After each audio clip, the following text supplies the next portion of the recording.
លេងបណ្ដាញសង្គមគាត់ព្យាយាមសូរគាត់សូរអាចជា story ឬក៏ post Facebook ច្រើនពីដូចជាបងលើកឡើងពីអ្នកគ្រូគាត់បោះសៀវភៅចោលអញ្ចឹងណាអញ្ចឹងវាឃើញមួយចំនួនគាត់ចេញវីដេអូមកដែរចេញវីដេអូមកនិយាយថាឲ្យអ្នកគ្រូដល់ហើយ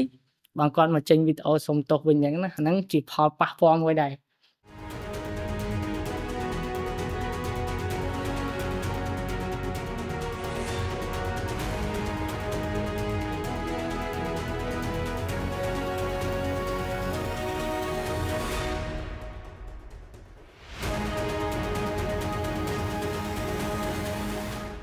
សួស្តីអ្នកទាំងអស់គ្នាស្វាគមន៍មកកាន់កម្មវិធី podcast យុវជននិងសហគ្រិនបន្តវេនអ្នកទាំងអស់គ្នាប្រហែលជាចង់ដឹងហើយថាថ្ងៃនេះយើងមានភ្ញៀវកិត្តិយសរូបណាតោះទៅជួបមួយគាត់ទាំងអស់គ្នាសួស្តីអូនសួស្តីសុខសប្បាយទេគឹមលីសុខសប្បាយទេបងគឹមលីអាចណែនាំខ្លួនអំពីការសិក្សានិងការងាររបស់អូនខ្លះៗបានទេបានបងចាតោះអញ្ជើញសួស្តីអ្នកទាំងអស់គ្នាខ្ញុំបាទគឹមលីហើយបច្ចុប្បន្នខ្ញុំបញ្ចប់ការសិក្សាលើជំនាញ IT ហើយឥឡូវនេះខ្ញុំក៏បានចូលធ្វើការនៅក្រុមហ៊ុនមួយកន្លែងដែលមានឈ្មោះថា Blue Monsoon Express Co Ltd ហើយសម្រាប់តួនាទីខ្ញុំគឺខាងផ្នែក Digital Marketing និង Graphic Design អូខេអរគុណគឹមលីគឹមលីរៀនផ្នែក IT ចុះហេតុអីបានគឹមលីចាប់យកជំនាញ IT ហើយក្រោមមូលហេតុអីដែរហើយនៅពេលដែលគឹមលីបន្តការសិក្សាពីឆ្នាំទី1រហូតដល់ឆ្នាំទី4អូនឆ្លងកាត់ផលពិបាកអ្វីខ្លះដែរបាទបងសំណួរនេះវារៀងជ្រៅដែរសម្រាប់ខ្ញុំដែរពេលខ្ញុំចាប់យកជំនាញ IT នេះដោយសារតែខ្ញុំស្រឡាញ់លើបច្ចេកវិទ្យានិងភាពច្នៃប្រឌិតបែប Digital ហ្នឹងបងហើយសម្រាប់បញ្ហាដែលខ្ញុំជួបអំឡុងពេលដែលខ្ញុំនៅរៀន IT ហ្នឹងបញ្ហាទី1គឺការសរសេរកូដទៅវា error អញ្ចឹងខ្ញុំត្រូវការពេលស្រាវជ្រាវវាលើឯកសារច្រើនធ្វើម៉េចដើម្បីឲ្យកូដយើងដំណើរការបានវិញហើយសម្រាប់ទី2នោះគឺការតាមដានលើព័ត៌មានផ្នែកបច្ចេកវិទ្យានេះហ្មងតែដោយសារថាពេលខ្លះវាបច្ចេកវិទ្យាវាថ្មីពេកដល់ចឹងទៅពេលខ្លះខ្ញុំតាមអត់ទាន់ដែរហើយសម្រាប់ទី3វិញគឺខ្ញុំសោយភាសាអង់គ្លេសដល់ចឹងទៅវាច្រើនឯកសារនៅខាងជំនាញ IT នេះសុទ្ធតែប្រើភាសាអង់គ្លេសទាំងអស់អញ្ចឹងធ្វើឲ្យខ្ញុំពិបាកចាប់នឹងតាមទាន់គេនៅកន្លែងហ្នឹងដែរបងចាអរគុណអូនគឹមលីអាចចែកម្លែកពីបទពិសោធន៍ការងាររបស់អូនខ្លះៗបានទេថាអូនបានឆ្លងកាត់អ្វីខ្លះទើបទទួលបានលទ្ធផលដូចបច្ចុប្បន្នដែរបាទបងសម្រាប់បទពិសោធន៍ការងារខ្ញុំអ្នកទាំងអស់គ្នាប្រហែលជាឆ្ងល់ហើយដោយសារខ្ញុំរៀន IT មិនខ្ញុំមកធ្វើការខាងផ្នែក Digital និង Design វិញចឹងដោយសារតែកត្តាទី1ដោយសារថាខ្ញុំមើលឃើញជំនាញដែលខ្ញុំរៀននេះខ្ញុំអាចលក្ខណៈថាខ្ញុំអាចមើលឃើញទៅដល់ថ្ងៃអនាគតចឹងក៏បាក់ថាបានដែរដោយសារថាផ្នែកនេះវាទូលំទូលាយខ្លាំងហើយតាមធម្មតាក្រុមហ៊ុនមួយចំនួនហ្នឹងត្រូវការផ្នែកហ្នឹងខ្លាំងដែរហើយណាមួយបើនេះវិញវាជាចំណង់ចំណូលចិត្តខ្ញុំមួយទៀតដែរខាងផ្នែកនេះហើយសម្រាប់បទពិសោធន៍ដែលខ្ញុំឆ្លងកាត់ហ្មងខ្ញុំពិបាកជាងគេហ្មងគឺនៅពេលដែលខ្ញុំ design អីមួយទៅវាគាំងគំនិតយើងហៅ concept ថ្មីអត់ឃើញអញ្ចឹងអាហ្នឹងខ្ញុំជួបរហូតហ្នឹងជួបរហូតដល់អញ្ចឹងទៅខ្ញុំត្រូវការស្រាវជ្រាវមើលវាច្រើនមើលពីគេធ្វើ poster យកពីគេមកខ្លះខ្លះយើងចាប់វាបូកវាបញ្ចូលគ្នាដើម្បីបានជា poster មួយដែលវាមានគុណភាពតាមដែលក្រុមហ៊ុនត្រូវការអញ្ចឹងណាសម្រាប់អូនយល់យ៉ាងណាដែរសម្រាប់ទីផ្សារការងារបច្ចុប្បន្នអូនគិតថាស្រួលរកការងារធ្វើឬពិបាករកការងារធ្វើដែរដោយសារតែចំណុចនេះសម្រាប់យុវជនគឺគាត់ក៏ចង់ដឹងច្រើនដែរដោយសារជាចំណុចក្តៅគគុករបស់យុវជនដែរពីនិស្សិតឆ្នាំទី1រហូតដល់និស្សិតឆ្នាំទី4ភាគច្រើនគាត់កំពុងរកការងារធ្វើឲ្យច្រើនអញ្ចឹងតោះអូនយល់យ៉ាងណាដែរបាទសម្រាប់ខ្ញុំគិតថាបើអាចវាទូលំទូលាយក៏បានឬក៏ជាទៀតក៏បានដែរដោយសារថាបើទូលំទូលាយអាហ្នឹងដោយសារតែគាត់មានសមត្ថភាពគ្រប់គ្រាន់មានសមត្ថភាពគ្រប់គ្រាន់អញ្ចឹងយើងអាច apply ទៅក្រុមហ៊ុនណាឬក៏ស្ថាប័នណាមួយទៅអាហ្នឹងស្ថាប័នគេនឹងទទួលយកយើងតែបើថាអត់ទូលំទូលាយវិញដោយសារតែយុវជនគាត់ខ្វះ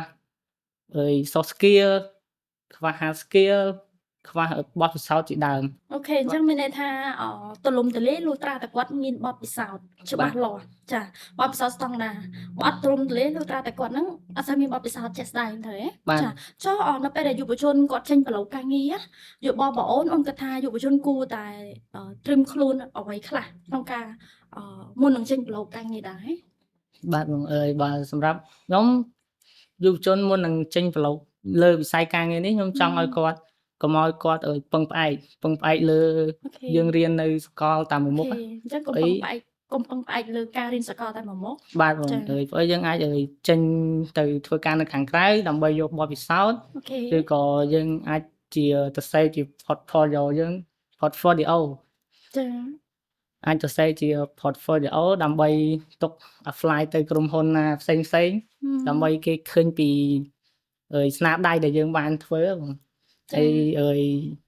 សម្រាប់ទី2គឺឲ្យចង់ឲ្យគាត់បរឹង hard skill គាត់ឲ្យខ្លាំងព្រោះបើយើងមានជំនាញពិតអាហ្នឹងយើងអត់ខ្វះឯការងារធ្វើបងហើយជំនាញទីស្អីហើយសម្រាប់ទី3គឺខាង soft skill ហ្នឹងបងផ្នែកតំណែងហ្នឹងបង ចា ពីមុនមកខ្ញុំក៏ខ្សោយតំណែងដែរ អូខេ ដល់ដែលខ្ញុំមករយៈក្រោយនេះខ្ញុំព្យាយាមវឹកហាត់ផ្នែក soft skill ហ្នឹងខ្លាំងដើម្បីឲ្យមានតំណែងទៅអាចទៅចរចា project ឬក៏ទៅចរចាជាមួយនឹងអតិថិជនទៅបានមានភាពតំណែងហ្នឹងវាស៊ីជម្រៅមួយគ្នាមកបានយើងអាចទទួលបាន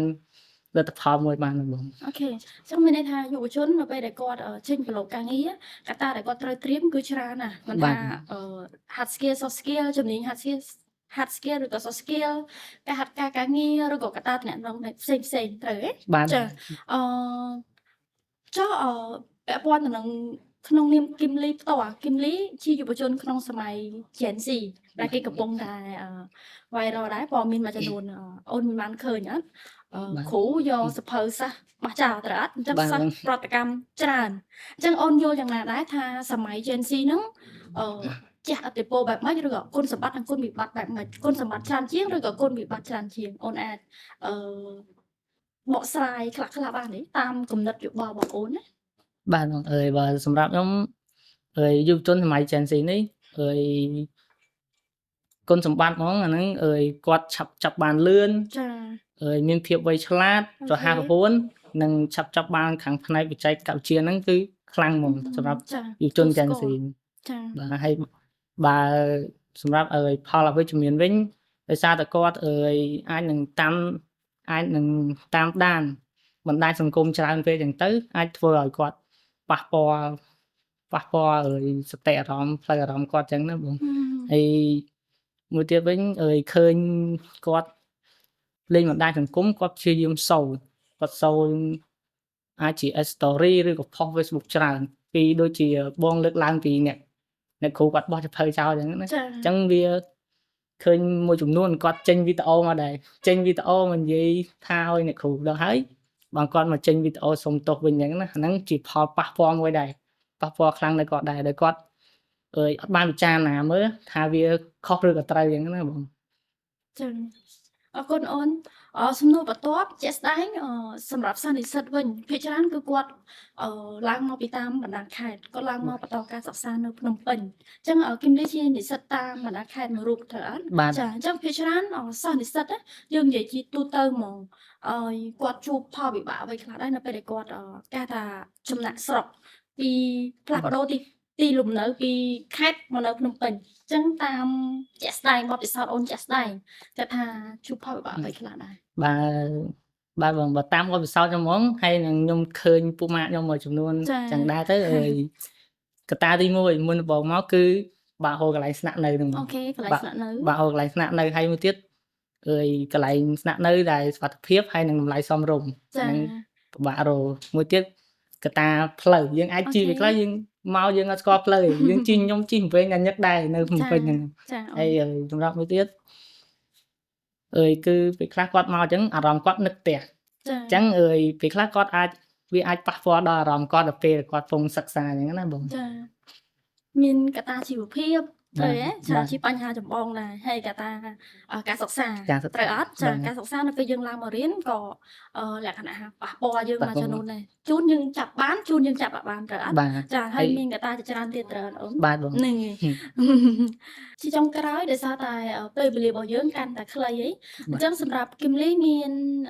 ជាសារអ្វីផ្ដាំផ្ញើទៅកាន់យុវជនសម័យ Gen Z ទេ? ដើម្បីឲ្យគាត់យកទៅអភិវឌ្ឍ និងកែតម្រូវរបស់ខ្លួនឯងបន្ថែម? ចា សូមអញ្ជើញ ជាចុងក្រោយខ្ញុំចង់ផ្ដាំផ្ញើទៅកាន់យុវជនទាំងអស់គ្នាឲ្យខិតខំប្រឹងប្រែងរៀនសូត្រ ហើយដើម្បីពង្រឹងសមត្ថភាព ពង្រឹងជំនាញយើងឲ្យខ្លាំង ដើម្បីជួយខ្លួនឯង គ្រួសារ និងសង្គមជាតិយើងទាំងមូល អរគុណអូនដែលចំណាយពេលដ៏មានតម្លៃក្នុងការចែករំលែក អញ្ចឹងថ្ងៃនេះយើងមានតែប៉ុណ្្នេះទេ